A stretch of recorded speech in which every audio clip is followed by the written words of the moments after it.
My Wrangler build is almost complete, and this thing is bad to the bone. It eats Bronco Raptors for breakfast. I'll include a link to AEV's website in the description down below. That is most of the parts put on this Wrangler. It was installed by the Jeep and Sandy, so I'll also include a link to their website in the description down below. Let's get right into it.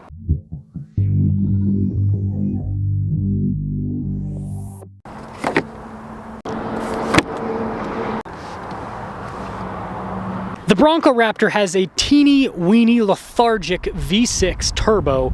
This has a naturally aspirated 6.4 liter V8, 470 horsepower, 470 pound-feet of torque. You just can't beat it. Before we move forward, I want to mention that the PPF was installed by Ceramic Pro in Murray. So if you're looking for PPF in Utah, hit them up. Link to their website in the description down below. And then 500,000 subscribers. Help me get there, please. Now, I do want to mention that you might see some deformities with the PPF.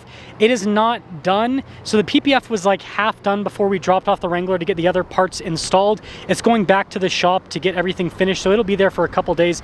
I'll show you guys an update video so you can see the finished product. This is why this build is unfinished. Anyways, I did the full bumper from AEV. So I've got the extra lights, the camera relocation, and then I just used my factory winch, as you can see there in the center. Now, I know a lot of people are worried about cooling with this whole bumper and the 392. I'll have to let you guys know if I have any overheating issues with the bumper covering up so much of the front end. Now, I also added the diff covers for added protection, and then I've got the amber lights installed with this too. And I'm testing out the new 8100 series shocks with the remote reservoir. I've had a lot of people comment they're worried about the reservoir getting destroyed because of where it sits. Again, I'll let you guys know what it ends up being experience-wise with this whole system. Now, tires were a really hard choice for me. I was gonna do mud terrains. I've never done those before, but a lot of you commented that it's going to not be so great because of all of the driving that I do, so I decided to go with KO3s. They are 37s, and my hope with these tires is I will be able to show you guys if the KO3s are actually worth going for, or if you should do a different tire. But tires aside, the stance on this thing with the AEV springs that do lift it up a little bit, and with those 37s, is just absolute perfection. And because I kept the stock wheels, I don't have a crazy offset, and so it just fits flush really well. I also did the splash guards and the full rear bumper with the reinforced tire carrier and gas storage. This, in my opinion, is super valuable because it bolts into the frame, so a lot better than having a 37 on the tailgate.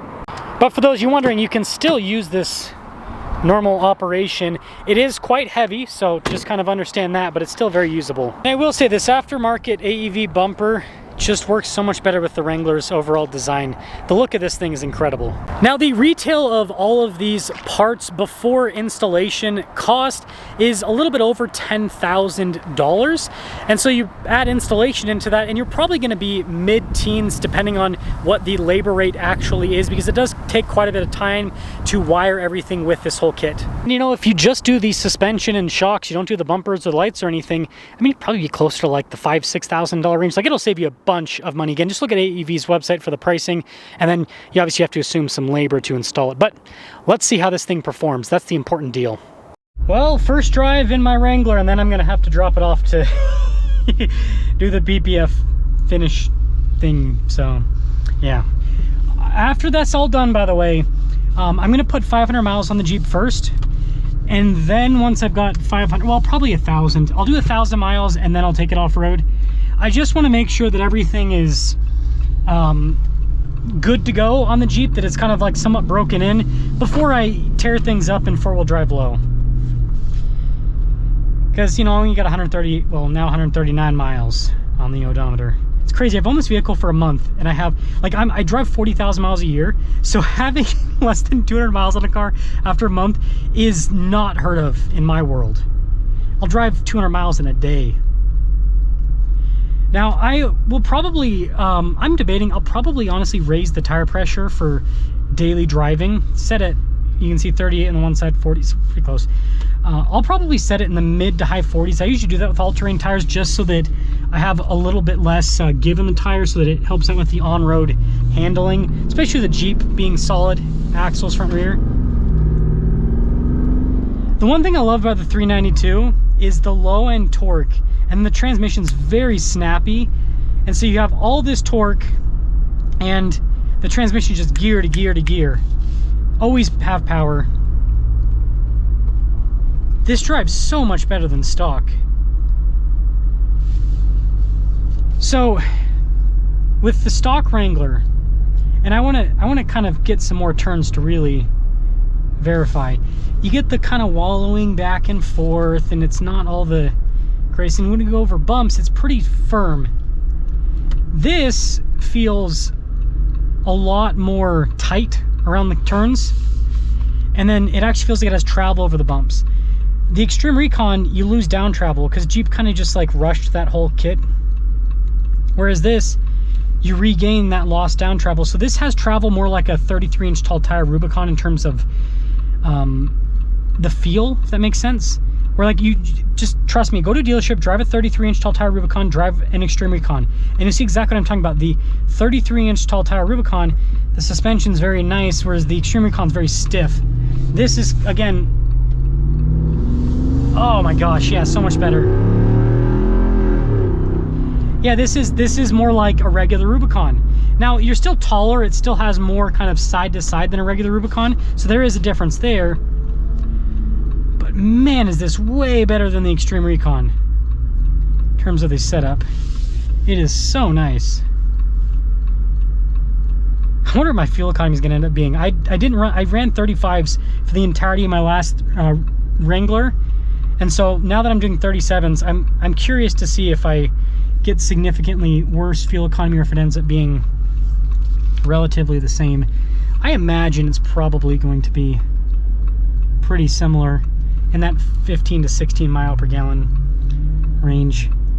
Man, I miss the sound of the V8, and just like the Jeep interior, it's not, again, it's not luxury. I don't care about luxury. It just has this nice kind of rugged feel to it.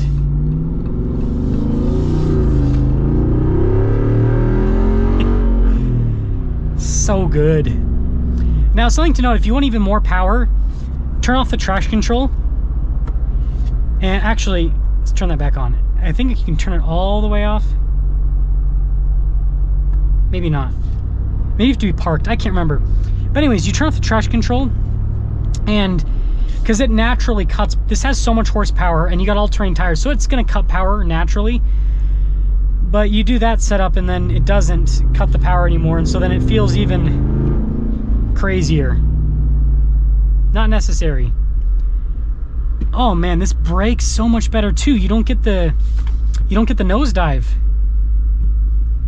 It's pretty darn flat with the braking. Wow, this is incredible.